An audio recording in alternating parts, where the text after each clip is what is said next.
জনঘনবসতিপূর্ণ এলাকায় শূকরের ফার্ম, দুর্গন্ধে অতিষ্ঠ রাজনগরবাসী।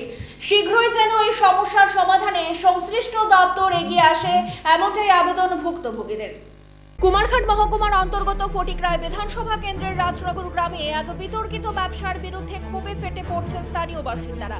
অভিযোগের কেন্দ্রে দাঁড়িয়ে রয়েছে দন্ত চিকিৎসক ডক্টর অভিজিৎ ঘোষ, যিনি নিজের শখ পূরণের পাশাপাশি এলাকায় তৈরি করে ফেলছেন এক বিশাল শূকরের ফার্ম, যেখানে প্রায় 200টিরও অধিক শূকর রয়েছে। এর ফলে সৃষ্ট দুর্গন্ধে দম বন্ধ হওয়ার জোগাড় হয়েছে গোটা এলাকাবাসীর। স্থানীয় বাসিন্দা অনুপ চৌধুরী জানান, ওনার বাড়ির ঠিক পাশেই ফার্মটি। এমনিতেই এলাকায় প্রচুর লোকের বসবাস, ঘরে রয়েছে বৃদ্ধ মা বাবা। একটু বিশুদ্ধ হওয়ার জন্য বাইরে বসা যাচ্ছে না। ওই ফার্মের দুর্গন্ধে দরজা জানলা বন্ধ করেও থাকতে হয় সারাদিন। খাবার খেতে বসলে গন্ধে গলা উল্টে আসে। ফার্মের শূকরের বিকট ডাক তো আছে, যা পুরো পরিবেশটাই অস্বস্তিকর করে তুলেছে বলে অভিযোগ জানান তিনি। দেখুন, আমার বাড়ির ঠিক অপোজিটে ওনার এই ফার্মটা করেছে, পাশাপাশি ঘনবসতির পাশাপাশি অনেক বাড়ি ঘর এখানে আছে।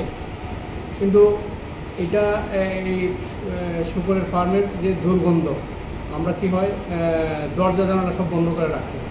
আমার বাড়িতে আমার বাবা আছে, বয়স্ক বাবা, মা আছে বয়স্ক, ওরা বাইরে একটু বসে খাওয়া খাবে, এই সুবিধাও নেই। ঘরের ভিতরে দরজা বন্ধ করেই থাকতে হয়। আমি শুনেছি এখানে একটা ব্লক তৈরি করার মেশিন ইনস্টল করেছেন, কিন্তু এটা যদি বিকট শব্দ হয় তাহলে তো আশেপাশের মানুষের আবার অসুবিধা হবে। ওনার নাম তো অভিজিৎ ঘোষ, উনি দাঁতের ডাক্তার।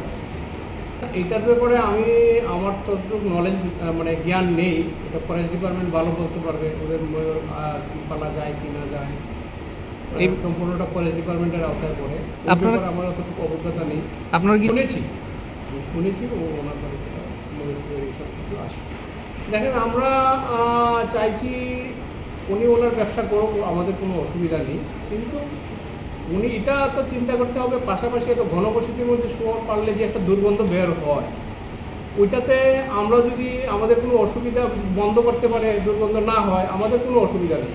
কিন্তু এটাতে উনি তো এই সিস্টেমে করেননি এখন পর্যন্ত। ওটাতে যদি পাশাপাশি বাড়িঘরের দুর্গন্ধটা আসলে মানুষ খাওয়াতে বসলো, মানুষ ঘরে বসতে পারছে না, মাছির যন্ত্রণা, গন্ধের যন্ত্রণা, সব কিছু নিয়ে একটা বিভৎসকর দিন যাপন আমরা এখন করতেছি। অনুপ চৌধুরী। তবে এখানেই শেষ নয়।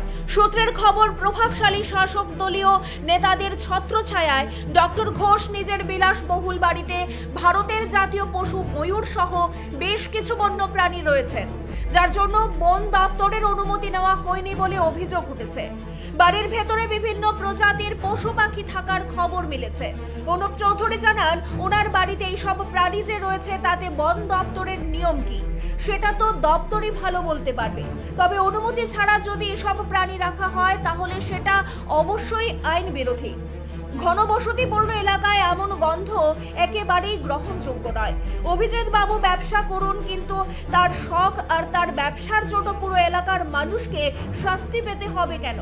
এলাকাবাসীর দাবি, অবিলম্বে এই শূকরের ফার্ম অন্যত্র সরাতে হবে। তারা মনে করছেন প্রশাসন ইচ্ছাকৃতভাবে এ বিষয়ে নিশ্চুপ রয়েছে। সূত্রের খবর, খুব শীঘ্রই এলাকার মানুষ সরাসরি মুখ্যমন্ত্রীর হস্তক্ষেপ চেয়ে আবেদন করতে চলেছেন। ব্যুরো রিপোর্ট, পাবলিক নাও।